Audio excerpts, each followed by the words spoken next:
joro y'ibibazo ryahekuye igihugu oya oya ye ntirikagaruke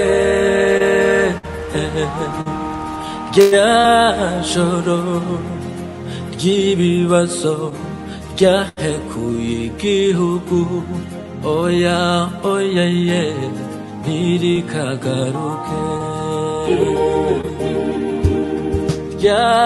joro ry'ibibazo ryahekuye igihugu oya oya ye ntirikagaruke oya joro ry'ibibazo ryahekuye igihugu oya oya ye ntirikagaruke joro ry'ibibazo ryahekuye igihugu oya oya ye ntirikagaruke. Her husband was a very strong, valued person. He would not get scared very easily. And he was a strong person. In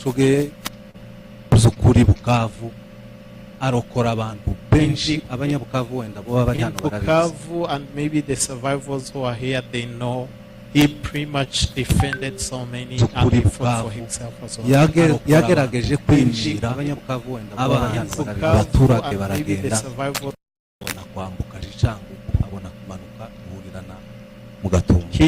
He managed to stop the people who were attacking them and gave way for the survivors to escape.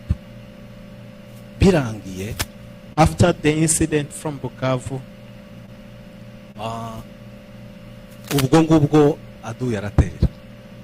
in that evening the enemy attacked.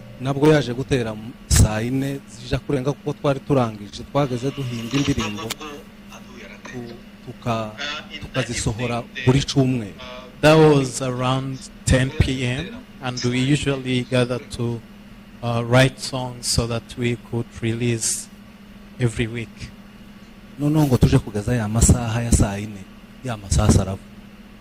While approaching that time of 10 p.m., the shooting started.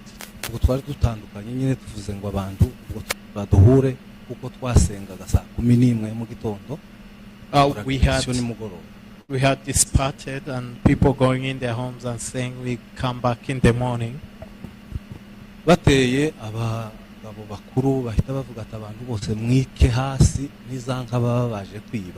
And when they attacked, elders said, you all just lay down, they're just coming to steal the kettles.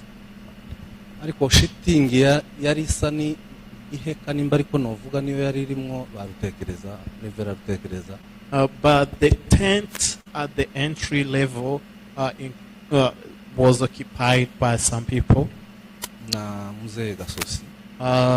One of our elder Mzee Gasosi and Reverend Rutekereza.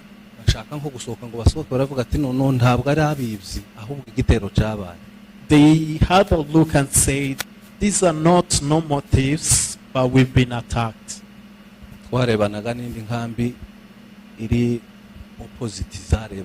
We were opposite from another camp across the road.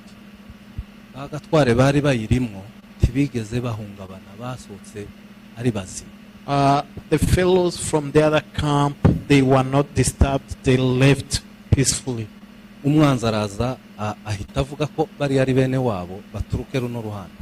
The enemy came and barricaded the area and said, on the other side, it's their fellow people, and on this side, they need to attack this.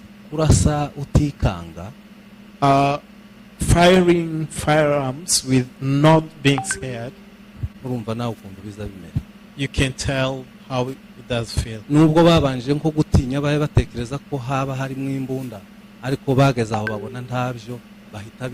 At the start, they were a bit afraid that maybe there might be some firearms in the camp, but after realizing they are not, they attacked. aho hari vomaho hari robine niho bashinze machine gun. Where there was a water pipe, that's when they stationed their machine gun. Indi bayiturutsa umutwe opposite kuri ya nkambi. Another one from another side, from the camp. Nono barasa badahaye bikanga. They started firing non-stop. Ariko ico gihe twagiraga abarinzi abapolisi babiri. But at that time we only had 2 police guards. Bahise birukanka baragenda. They ran so quickly and flee. Bararasa amasasa arashira. The enemy shot until they ran shot from their. Abandi baraza bari barimo n'abadamu bae baririmba bagira gute. Others came along who were crying, and the attackers joined singing. Nono baravuga ngo baturire. Baravuga ngo reka batwika abantu. And said, let's start burning. Bakoresheje nyine izina ry'ikirundi ngo guturira. They used the word of Kirundi saying guturira. Ubwo haraho abandi bari bahetse bya bipurizo kwe ibingibi twagaze dupuriza inka. Some had containers that some of us used to spray for cows. Nibyo byari bimwe. Those are the containers that contain petrol. Noneho bahita urumva shitingi guhura na essence. You can imagine them starting to spray petrol on the tents. Nta kindi kintu cyakurikiye murabyumva nama. Nothing else followed. Se wabona ni bompere, se wabona na Zawadi. The uncle to Zawadi arasohoka abona ibintu nta kundi bikize bari bamaze kurasa umuhungu wiwe. When he walked outside, saw they shot his son. Bamurasa amaguru yombi ngo bamare baramwihorera ngo mumwihorere. They shot him for both legs and left him unattended. Filipo mukwiye arasohoka kubera ko yari yumvise ko bari bavuga igipfurero ni kibembe, arasohoka nawe avuga igipfurero. But the second person walked outside speaking same language that they were speaking. Ahita aja gwa ruhande bari and escaped from one side to the side that they were starting. Ahita areba ukuntu ibintu bimeze. He saw the situation how it was. Abandi bahe baririmba. Some of the group of the attackers were singing. Ico gihe uyu muhungu wanje ni uwa kabiri yari afite umwaka n'amezi 5. This is my second born. At that time he had 1 year and 5 months. Ico nshaka kuvuga, what I want to say, hari igihe twese tugira ama emotion mu gihe kuko mbaye mvuga. There is time when we become emotion. Akaba ari cyo gihe tubitekereza, akaba ari cyo gihe wumva ku mutima wawe wikanze, akaba ari cyo gihe and our heart is shocked, and that's when we feel scared and the memory come back. Ariko twava hanga. But after this kind of session, bikaba ubuzima busanzwe. It becomes a normal life.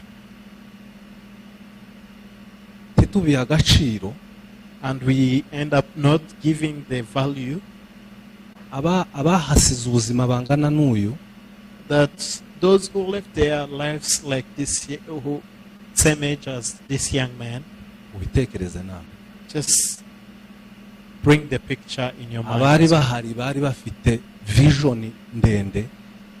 Those who were there, they had same vision. They had long visions as well. Ubitekereze nawe. Think of it as well. N'uwo mwari mungana we uracahari. And to your age mates who passed away, but you're still here, you're alive. Bisobanura kuko nawe yakagombye gukora nk'ibyo hayikora ubunye. Which means he will be doing what you are doing also at this stage. Kuba responsibility ya famille yiwe. Maybe being responsible of their own families. Kuba responsibility nkuko woba chairman w'abantu. Maybe being leaders, as we've got leaders in this community. Nabo ba pastor cyo kimwe nawe. Or even pastors as you also. Hano twebwe muri Australia. Here in Australia, nuko hano nshobora kubivuga kuko hano hariho abaturage benshi. maybe let me say, because here we have the most population. Ariko noneho nushaka urebe njewe mvuye South Australia, Adelaide. Think of it, I'm coming from Adelaide, South Australia. Turebe wenda wavuye Sydney. Think of someone coming from Sydney. Urababara. You can count, these are a few people. Mugabo naba ngaba nk'abaresika. Possibly even the victims themselves who are here. Ntabwo bahabwa agaciro. They are not given values. Ubutabera, Injustice, ndizera kuko buva guhera ku nyigisho ko twiyigisha. justice start from even the preaching that Bishop preached. Mukamurika n'abandi. And then you share it to the others. Kica yanzi kuko mu by'ukuri bagenzi banje bene wacu abo tuvukana babiha agaciro. And when I'm sitting among the whole group, I know that my fellow brothers and sisters, they give the value that, or I'm a victim and they are there for me. Babiha agaciro mu gihe kiki kigeze. They give it value and time when this time comes. Iyo ndeba muri Amerika, when I see in other countries like USA, burira indege bakagenda amasaha 6. they flee for 6 hours by plane. Abandi bakadrivinga umunsi wose. Others possibly drive for like cyangwa a amasaha day 28 or 24 hours. Kuja gutanga agaciro kuko abayobozi bahaye babivuga. Just to go and support and give the value to the event like this. Bagahereza uwabuze uwiwe. And they give the support to the victims and the survivors. Bakamuha agaciro. Someone who lost their beloved ones, they give them value. Kandi nawe ariyumva kuko afite umuryango wamubaye hafi. Him or herself as well will feel that they have families that they are close to. Bitari byo kuvuga ngo nkubwo ndi umusita ngo nje guhumuriza mwene wacu umusita. Without saying that if I'm from this family, I've come to condole my fellow family person. Umuranumva. Are we together? Utanga agaciro, Giving value, ni ikintu mumurika mukacereka abantu. valuing something, it's something you present and show to the people. Cyane nyabahiza zayanga kubikora, Especially for a sister here, ntabamwegereye cyane ngo bamusobanure kandi suko ari mutoya. maybe some people haven't approached and maybe give in details. Ariko uwoba nkubaza wenda abazi ko wenda ari umucika cumu ariho umugabo yaguye ni bake. But probably to those who know that she lost her husband in that massacre, it's probably a few. Uko ndabeshe mwabantu. Am I lying? Ko niko kuri. That's the truth. Byakabaye ngombwa ngo twebwe It would have been necessary that us, twicazwa ahantu. we sit somewhere. Ntabwo mbaye mbisaba nka kwa kundi numvishe rimwe umuntu muri Kenya avuga ngo arambwira ngo we yasengewe ngo kandi ico yaraharanira cyo gusengerwa ku pastor ngo nukugira ngo azahabwa amazi kandi yicare. I'm not requesting, as like someone said, they usually were prayed for some leadership role because they wanted to receive some water. Ico gihe yarambwiye ngo kubera iki wanze kuba gusengera. And the person asked me, why did you refuse to be anointed? Simbaye mvuga ngo kugira ngo munyambikaga aga t-shirt I'm not requesting that you just push me aside or give me certain uniform. harico binyungura cyane, or to make me special. It doesn't give me any more value. ariko harico bitanga. But there is something that gives. kagira ngo twebwe twese, So I would request all of us, wahereza agaciro let's give value ababuze ababo. to those who lost their people. kiri tsembatsemba ntawe utavukana n'undi. Like this genocide, we are all sisters and brothers. mu by'ukuri uko niko byagenze. That's how the incident went. utarashikije ku munsi, Those whom it wasn't their last day, yari kwasohoka gatambuka akagenda akabaca hagati. they would just walk outside, pass through those killers. mu bana barutekereza hapfuye barindwi, hasigara umwe nimwe mutoya nkingi yafashe nyina, kandi nyina yashitingi yari kumuhiraho, ariko araza kandi aduye aramukurura gutya. There was a young child from one of the families we've had. He saved the mother and he was a little boy. icyo gihe gaho amasasu yari yanashize, At that time, they were not even more firing. ariko yari mutoya bagagombye no kumutera. But she was a little person that they can kill easily. icyo gihe basanze abana ba Isake Gapingi, kubera ko nta masasu yari yashize, umwana w'uruhinja baramusha.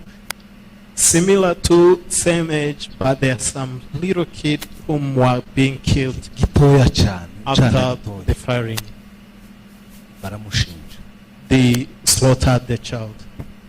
mu by'ukuri iyo dusubiye ku bw'umubiri dutekereza nk'abanyamubiri, ariko twiringiye Imana. With our mind, we think like people in flesh, but we believe in God. kuko ntawe twarenganije. Because we did not victimize someone else, Imana yo mu ijuru izaturenganura, God will give us justice. kandi twizeye kuko byose bizaba. And we believe it will happen. Thank you very much.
Gatumba wasabye ubuhungiro urabuhabwa n'amahanga arabyemera, ariko utewe ntiwatabarwa wicwa rw'agashinyaguro. Uwari umuntu usa nk'undi agirwa inzoka n'igicibwa. Uwari umuntu usa nk'undi witwa Umunyamurenge, koko bigirwa icyaha, koko bigirwa icyasha mu gihugu, batabona Umunyamurenge umurandure. Nuko arahirwa agirwa inenge, igihugu kiranga kimubera gito. Gatumba we, Gatumba we, byatangiye bica amarenga, baraducunga baradutanya, urwango rukwira Gatumba. Umunyamurenge aricwa abazwa amahwemo, abanyamurenga baraharenganira. None Munyamurenge mukomeje kudukurikira hirya no hino aho muherereye, kuko mukomeje gukurikirana uyu muhango ukomeje kubera hirya no hino. Aba mwari gukurikirana nabo mu gihugu cya Australia, aho bariko bibuka cyangwa se aho bakomeje kwibuka inzirakarengane zaguye mu Gatumba. Nubwo uyu munsi twibuka abaguye mu Gatumba, ariko tubibutse yuko muri uku kwezi k'umunani ariho benshi bagiye bagwa ahatandukanye, hariho abaguye kuri Kirumba, hariho abaguye za Bibogobogo, ariko uyu munsi benshi baba bibwira yuko ari umunsi wo kwibuka abanyagatumba gusa. Tubibutse yuko muri gukurikirana IMURENGE TV, UMURAGE TV ndetse na Metos TV muri uyu mwanya. Kuri mikro mukaba muri kumwe nanje David Manowa, ndetse ku buhanga bw'ibyuma mukaba muri kumwe na UMURAGE TV, bakomeje kudufasha kugira ngo aya majwi n'aya mashusho bikomeze kubanezeza cyangwa se kubanyura. Uyu munsi batuye ku mugabane wa Leta Zunze Ubumwe za Amerika bibutse izi nzirakarengane muri leta ya Indiana, aho urubyiruko ndetse n'abantu benshi batandukanye bitabiriye uyu muhango. By'ukuri hagiye hagaragara ibintu bidasanzwe, haba ari amagambo yavuzwe ndetse n'ubuhamya bwatanzwe. Abantu benshi bakomeje kugaragaza yuko iki gikorwa cyitabiriwe cyane. Muri uyu mwanya tukaba turi mu gihugu cya Australia, aho dukomeje gukurikirana uyu muhango. Si wo bonyine gusa, mu masaha 4 gusa yonyine asigaye turaza kubagezaho umuhango uza kubera mu gihugu cy'u Burundi, aho iki gikorwa cyangwa se ubwicanyi bwabereye. Tukaza kubagezaho umuhango uko uzaba umeze. Muri aka kanya, mbere yuko dukomeza gutegera cyangwa se gukurikirana ubuhamya bwa bamwe mu bacitse ku icumu muri Australia, reka tubagezeho zimwe mu ndirimbo ndetse n'amazina y'abaguye hariya mu Gatumba. Tubibutse yuko iki gikorwa cyitabiriwe cyane, kandi benshi babonye impinduka nk'uko twagiye tubibwirwa na benshi. Kuri mikro muri kumwe naje David Manowa ndetse na UMURAGE TV ku buhanga bw'ibyuma. Reka tubagezeho amajwi cyangwa se amwe mu mazina y'abitabye kuri uyu munsi cyangwa se abazize ubu bwicanyi. Kwibuke twiyubaka, dusenyere umugozi umwe, ejo ni heza.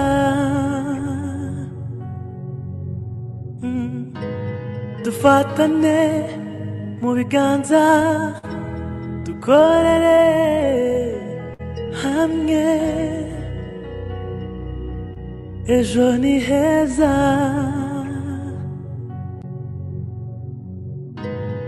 Kwibuke twiyubaka, dusenyere umugozi umwe, ejo ni heza. na wacu wateguye umuvugo mu Cyongereza. Welcome someone who's prepared a poem. Atambuke hano utugeze. Please come forward.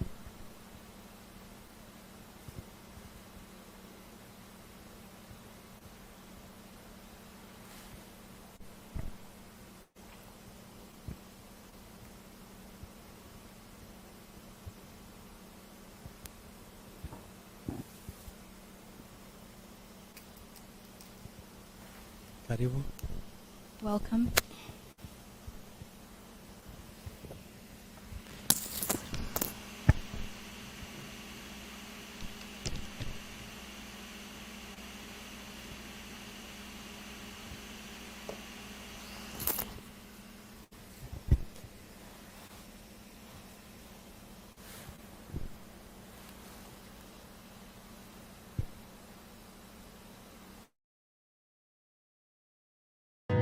Dufatane mu biganza, dukorere hamwe,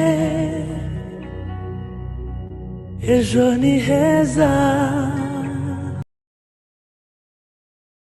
It's not my perspective. I wrote from someone else's perspective. Ntabwo ari amagambo yanjye yose, but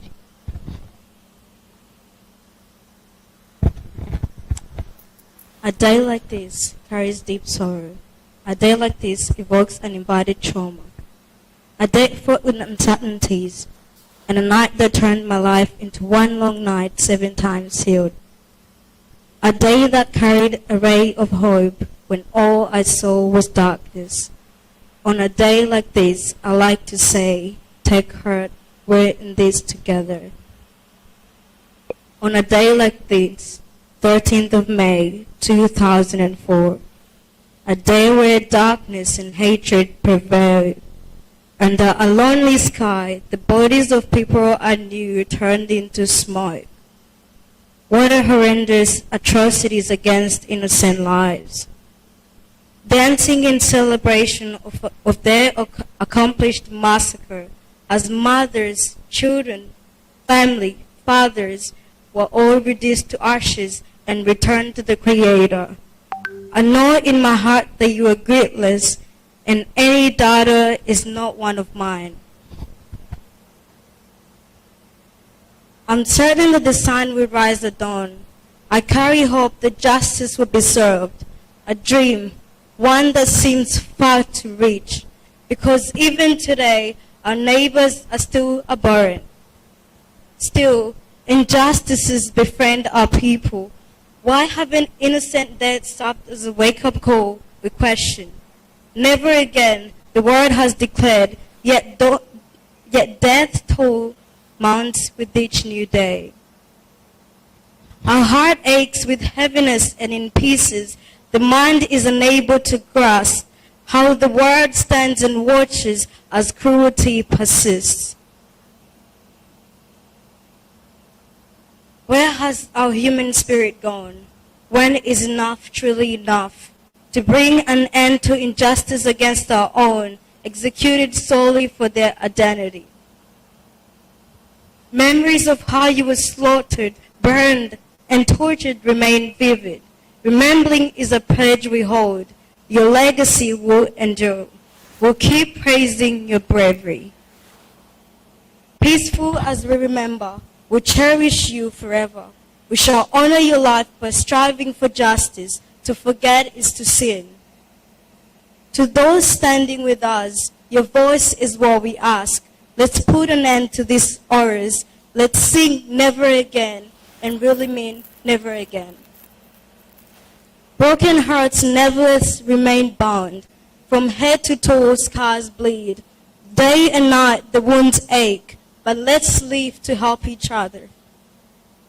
I carry a glimmer of hope within me, just as you've taught us the virtues of hope and courage. Next year, I'll be back, praying for yourselves to keep resting in peace where He's prepared for His.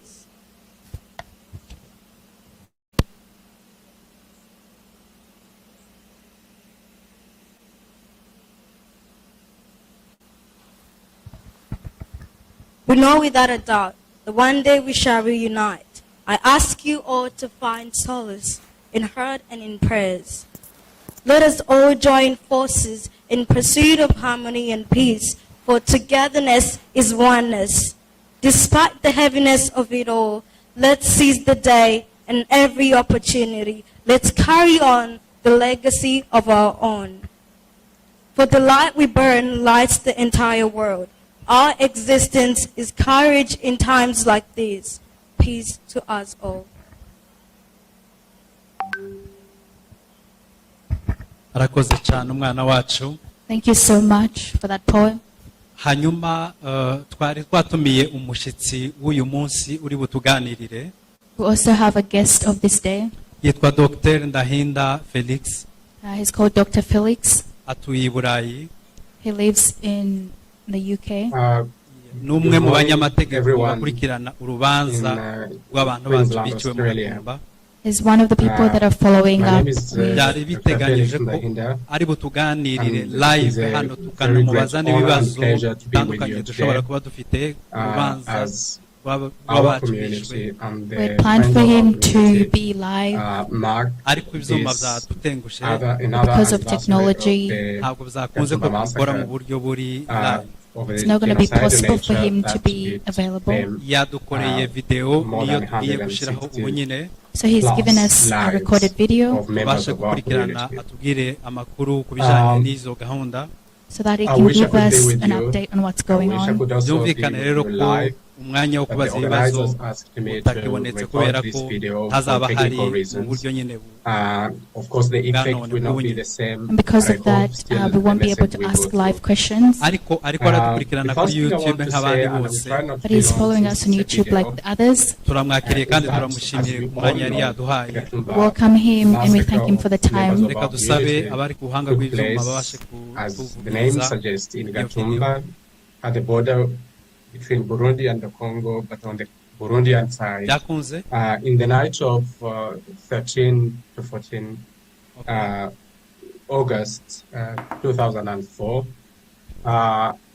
when the crime took place, it really shook the consciousness of many members of the community, also members of the human race.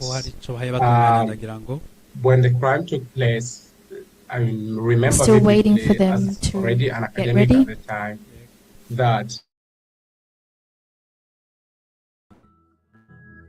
ntituzabibagirwa. Rest in peace. Iruhuko. byabereye Gatumba ndetse n'ibiri kubera IMURENGE, maze ugira uti ntituzongera gupfa ukundi. Hari mu ijoro ryo kuwa gatanu tariki 13 z'ukwa munani 2004, abanyamurenge barashavuye.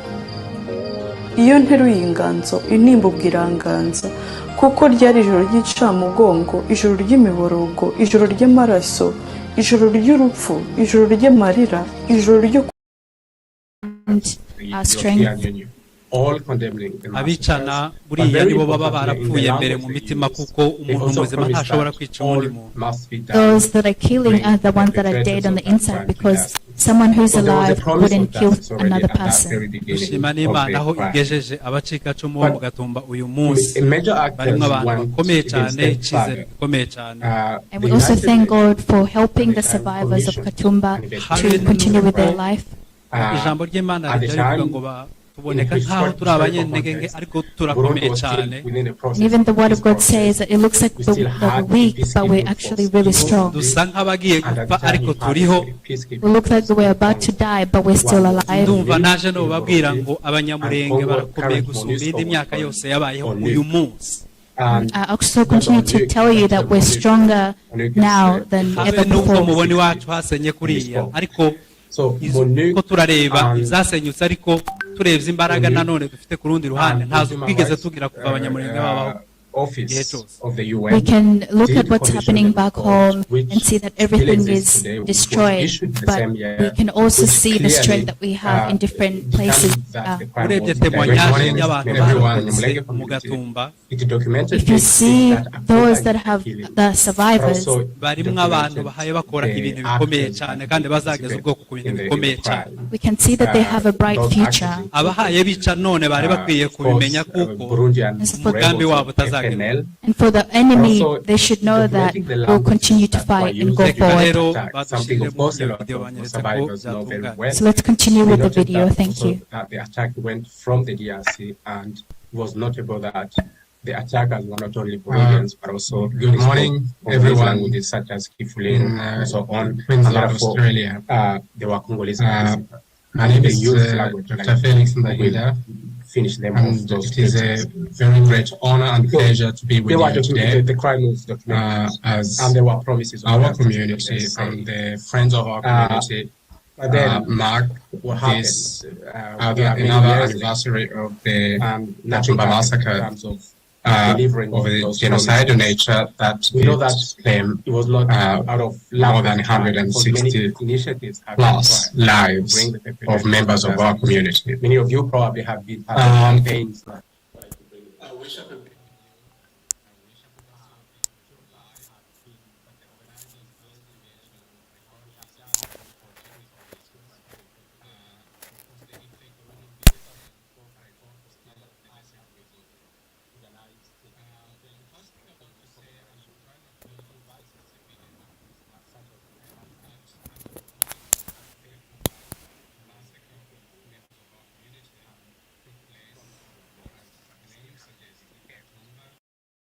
border between Burundi and Congo, but on the Burundian side, in the night of 13 major politicians, political players, August who have been 2004, either in Burundi or in dialogue when the crime took place, it really showed the consciousness of many members of the community, also members of the human race. So efforts have been made by many when the crime took place, I remember vividly as already an academic at the time that today we demonstrations were made, had many condemnations from quite a very they have been great many as well number of in the important States, actors. many places. The United Nations did condemn the crime In order to understand and promised justice.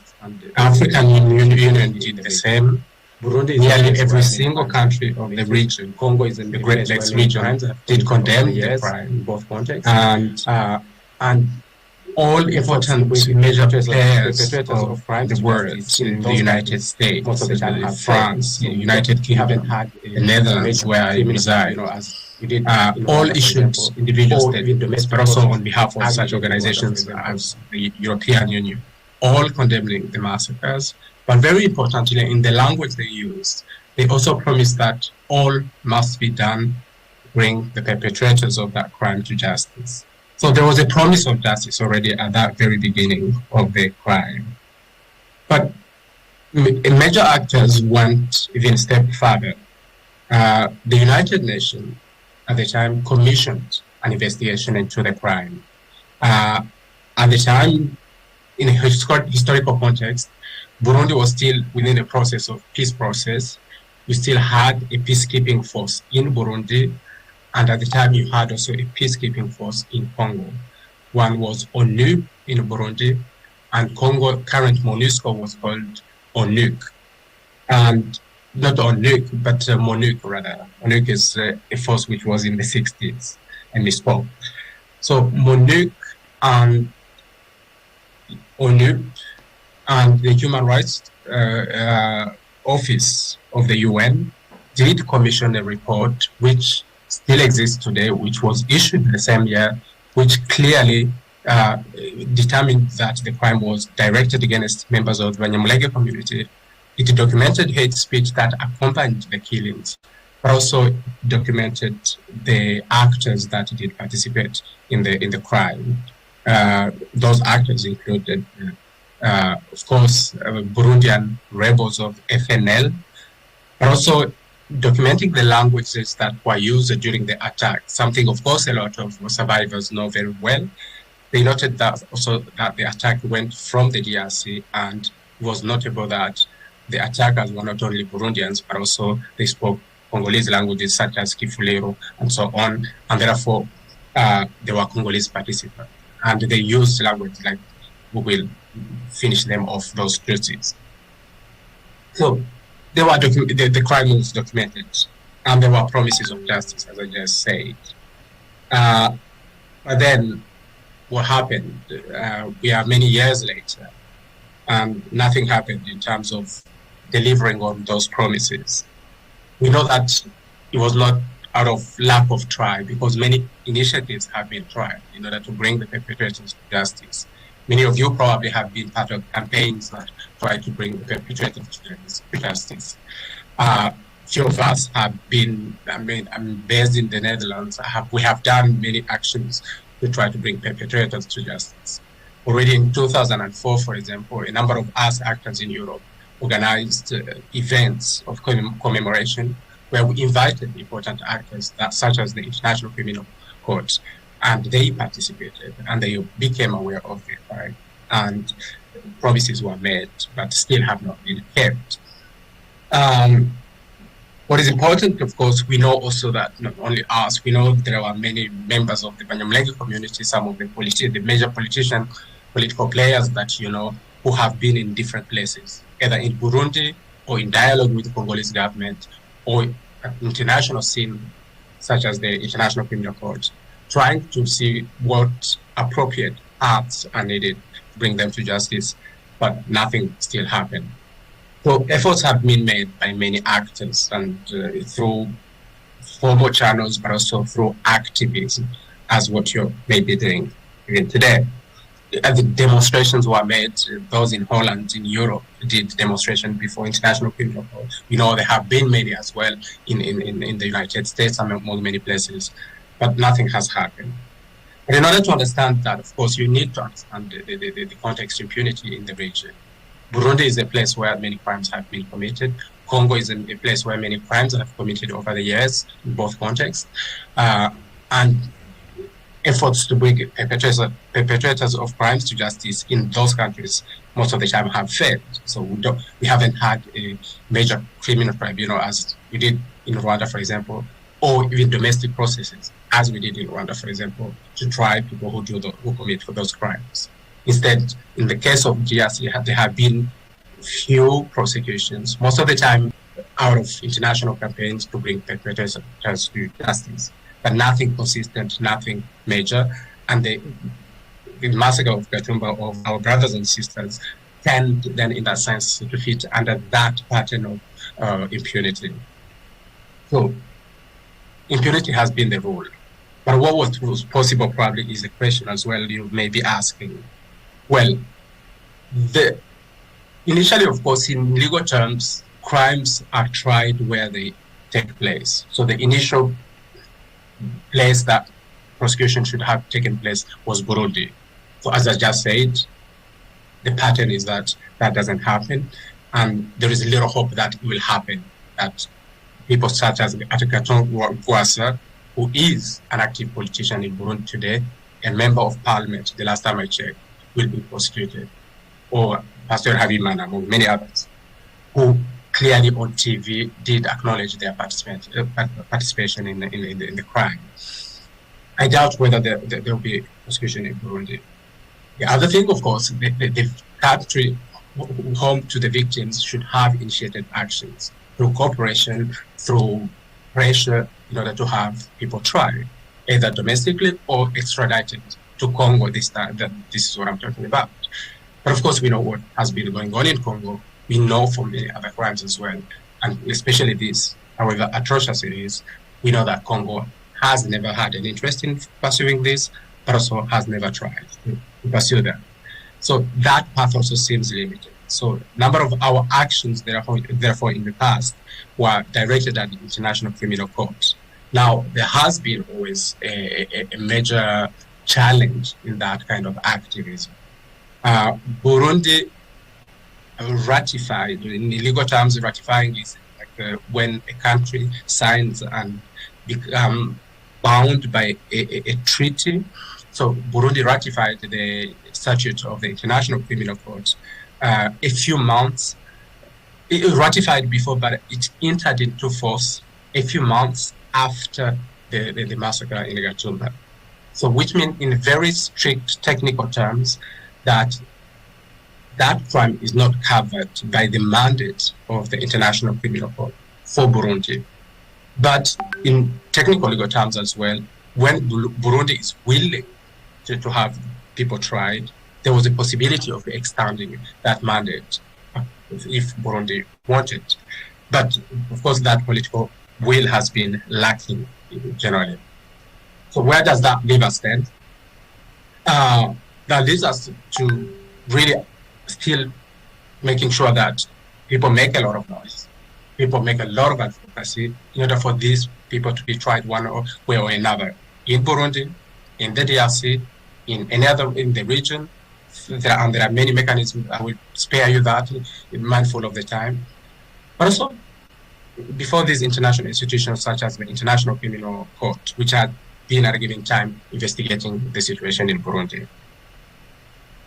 But the impunity in Gatumba, of course, as we very well know, cannot talk about that without connecting it to what is happening today to the Banyamulenge community. So that's a crime which happened in 2004, but we know since how many different other crimes have claimed multiple lives of members of the community. We know that there has been a systematic campaign of cleansing of the community from the whole plateau since at the very least 2017, and I like to claim earlier. That has been going on. Nothing has happened to stop it. We know the international community got a little bit more interested in recent days with the campaigns of hate speech in relation to the recent week from May, early June, when they saw the machetes and so on, and the atrocious killing in Kalima, for example, of Nayobedwa, and cannibalism, acts of cannibalism. We saw that the international community did a little bit more awake up. There were messages of condemnations by major figures of the United Nations. The individual countries also condemned, as they did for Gatumba. But we know also still there is inaction of this really is what we bringing, arresting people who have been that region where impunity is rather than. You know, of course, there have been initiatives in Congo by a team of lawyers really the community today. And of course, in the recent actions involved in hate speech justice, BICIWE among many others, proceedings are going on in Congolese courts. Academic probably or small. We leave it to where it is now. There are actions which are under way. There is not much I can say about that since they are still part of proceedings ongoing. Conversations with the hope is at least that raise awareness in that case, there are actions in place. Part of this really is what if it doesn't go well, there are other places you can go to show that impunity is rather context and things are not going as should be. So when you fail in domestic courts, for example, in Congolese court, the message to the international mechanism. You need to act. So that's the kind of actions that are needed. You need to both in terms of that's how what happened in Gatumba, which is the focus of today, but also what is happening to the community today. There's many crimes that are being committed against the community today. And of course, in the recent years,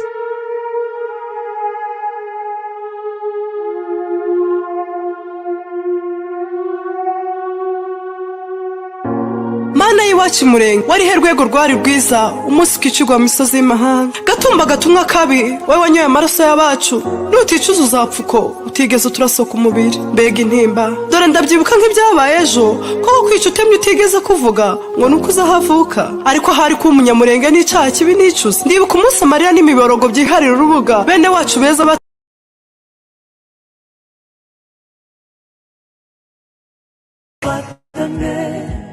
Mubiganza dukorere hamwe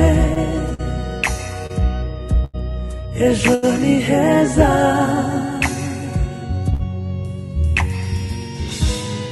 twibuke twiyubaka dusenyere umugozi umwe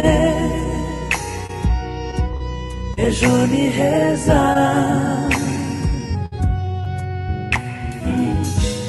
dufatane mu biganza dukorere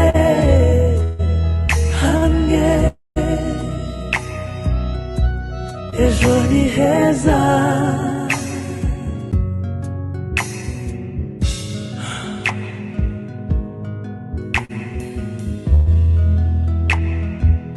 turibuka abacu bazize uko basa Mana kuki wabyemeye turibuka Pasiteri Jacques Rutekereza turibuka Pasiteri Minyati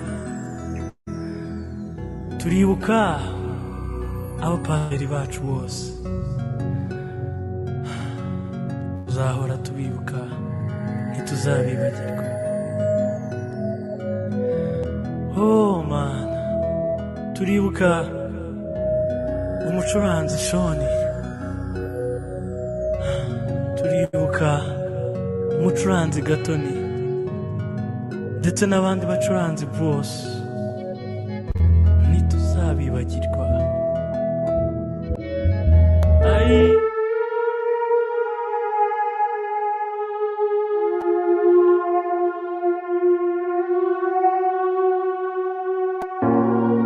iwacu IMURENGE warihe rwego rwari rwiza umunsi twicirwa mu misozi y'imahanga. Gatumba gatumwa kabi wowe wanyoye amaraso y'abacu, nuticuza uzapfa uko utigeze turasoka umubiri. Mbega intimba, dore ndabyibuka nk'ibyabaye ejo, koko kwica utemye utigeze kuvuga ngo nuko uzahavuka. Ariko hari ko umunyamurenge n'icyaha kibi nicuza. Ndibuka umunsi amarira n'imiborogo byiharira urubuga, bene wacu beza batemwa bakaraswa bagatwikwa wosha ibisamba. Gatumba uragatangaza, uratinyuka ukera imyaka ukagwaho imvura n'amaraso ya bene wacu wamize.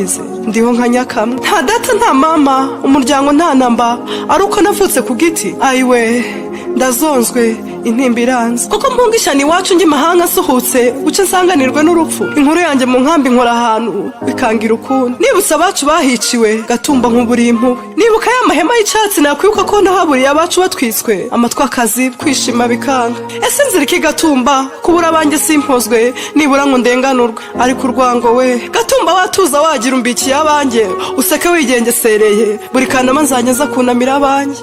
Ariko koko nakirana kandi abisha abanjye mbabona bidegembya, nkeneye utabahera umutima utarabora mu ndebe ndakomerewe. Bana tuvuka IMURENGE, bana bo mu Minembwe, mu Mibunda, mu Mikarati, mu Gitasha, ku Ndondo, Bibogobogo n'abandi banyamurenge mwimpora. Nkorenza agahinda mufite, amarira y'abacu urubozo windara mu matwi, urusaku rwabyo ntirutuma ntuza. Ndarura Minembwe n'indi misozi nkayishushanya yuzuye abo twabuze, gaheraho ndira simpora. Twabuze abana, tubura abasaza, tubura ababyeyi, ariko kabone n'imyaka yaba ibihumbi ikivi cyabo tuzacyusa.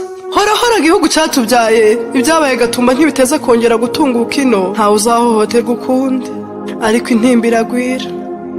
Bana tuvuka hamwe, ntawahisemo gusa uko asa, ntawiswe umunyamurenge bimutunguye cyangwa bihisemo. Mukomere mu bikomeye, abatwiciye twicare tubabarire biraruhura. Gutanga imbabazi n'imbaraga rukumbi zo gukira, nimureke buri uko umwaka utashye undi ukaza, tujye duhura duhuza. Kaname tubere yo kunamira abacu biciwe mu Gatumba. Ndibuka bya byishimo turimo duconga ruhago twishimye twizihiwe, tutazi ko bamwe ari ubwa nyuma tubonanye. Ababyeyi wacu baratera bakikiriza, ari uko batigeze abana barakura ntabo bahamagara ababyeyi, ari uko batabigeze. Mwana wa mama waburiye abawe mu Gatumba, impora ushira impundu. Uhore nturire duhozanye, ntuhamuke ngo ujye ukubaka umutima buri uko twibuka. Ndaha ngo nguhoze nkundire ukiri igikomere, ndabizi agahinda karaguheranye ma. Uribuka amarira n'imiborogo byacuze mu Gatumba, abana barakura batigera ba se na ba sekuru, batigera ba nyina na ba nyirakuru, atari wowe Gatumba, wowe n'abandi mwakoranye ishano. Mwicuze mwacumuye ku banyamurenge. Banyamurenge bantu duhuje isano, mukunde mbasabe tuba umwe, dukumire ikibi cyose, tubibe amahoro, amoko n'icyadutandukanya tubite kure. Nimukunda tujye umugambi mwiza, tujya duhora twibuka abacu tubasubiza agaciro, maze uko twibuka bitubera imbaraga zo gukora ubutaruhuka. Ndi umunyamurenge, uri umunyamurenge, turi abanyamurenge, turi umwe.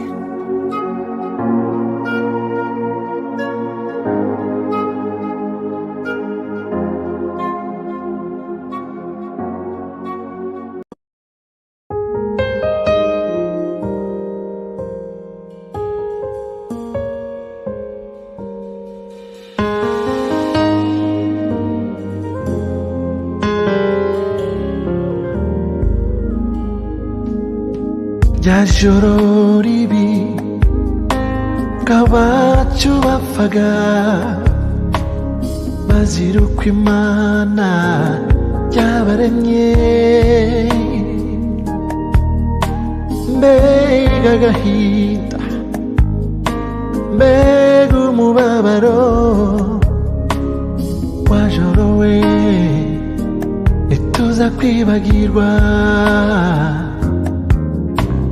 Twabuze abana bari bafite akazoza, tubura ababyeyi cyari icyizere cyacu.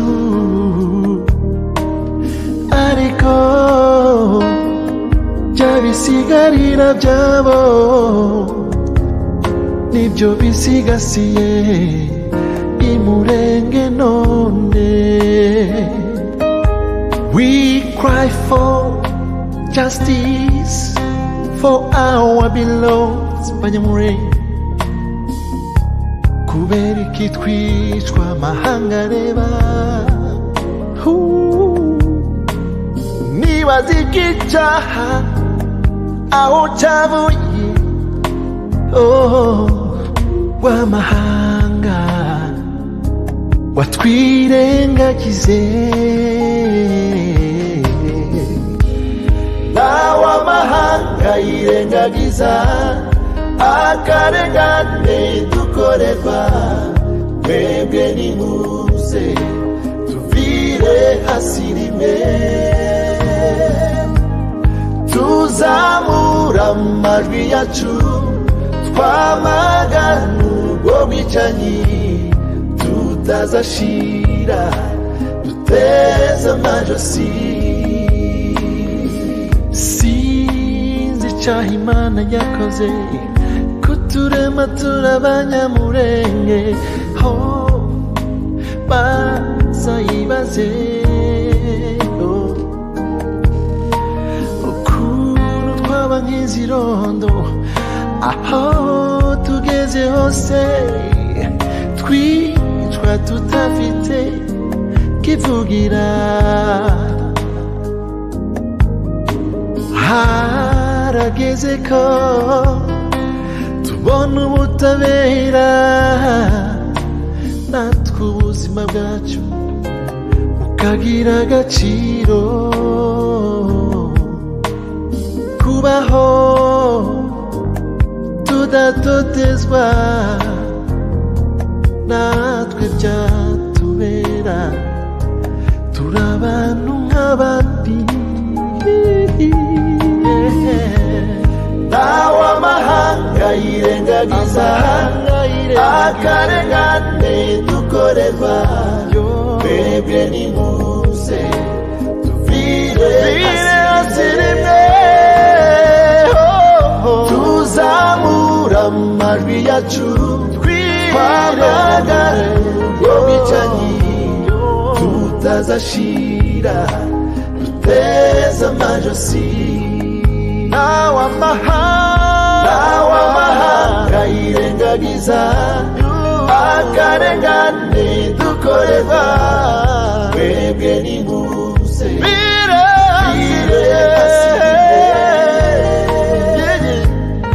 tuzamura amajwi yacu twamagana ubwo bwicanyi tutazashira duteze amajosi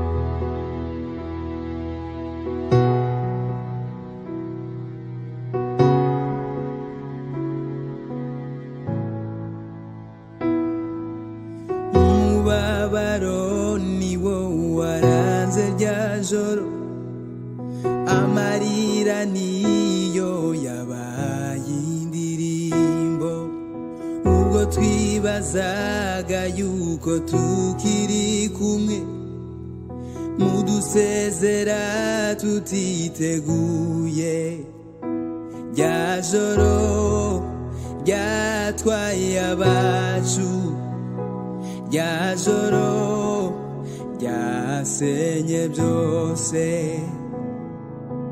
habyutse indirimbo yo kubifubyi habyutse indirimbo yo gupfakara mwigendere ntwari dukunda mwigendere mw'isisi wacu mwigendere ntwari dukunda mwigendere mw'isisi wacu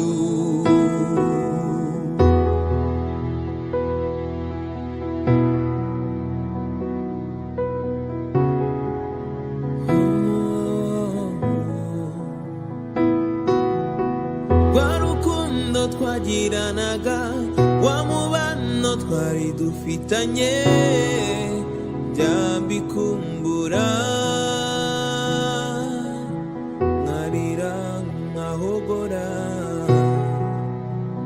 iyo mbyibutse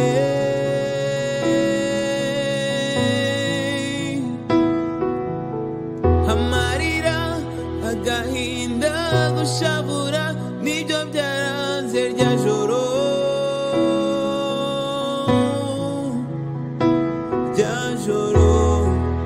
ryatwaye abacu rya joro ryasenye byose gusa mwigendere mwari dukunda mwigendere mwisisi wacu mwigendere mwari dukunda mwigendere mwisisi wacu mwigendere mwari dukunda mwigendere mwisisi wacu mwigendere mwari dukunda mwigendere mwisisi wacu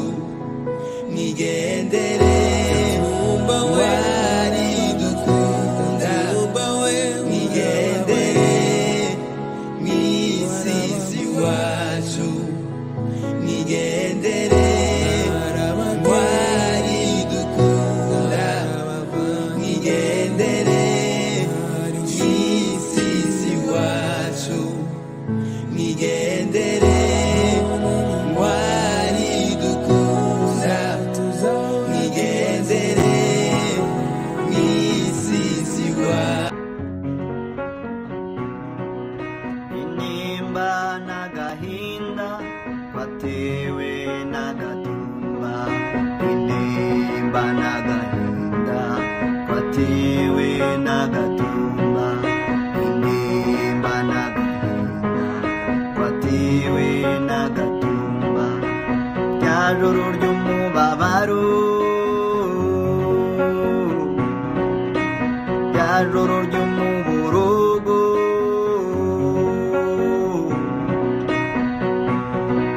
hari mu ijoro tariki 13 buca ari tariki 14 ukwezi n'ukwa munani umwaka w'ibihumbi 2004 twaryamye nk'abandi bose ntitumenye ko aribwo bwa nyuma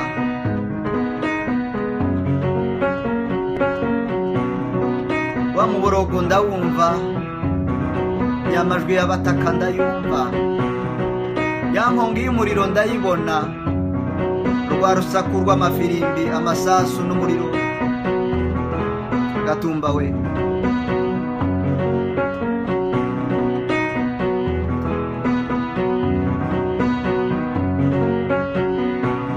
impamvu yo kwicwa niyihe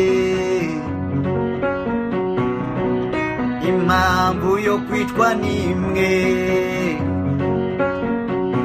ngo nuko turabanyamurenge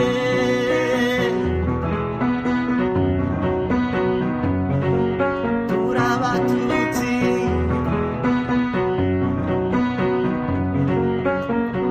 warahemutse Gatumba we twavuye Kongo duhunga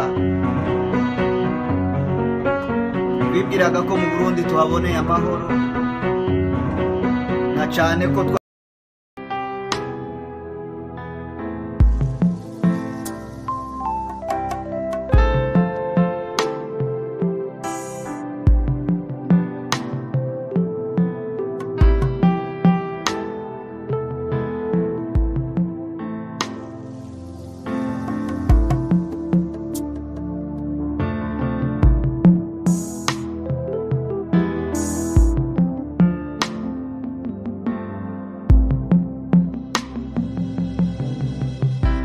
twasize kirya joro mu Gatumba indoro zumvikana mu bantu abagore n'abagabo abana bose bazize iki bose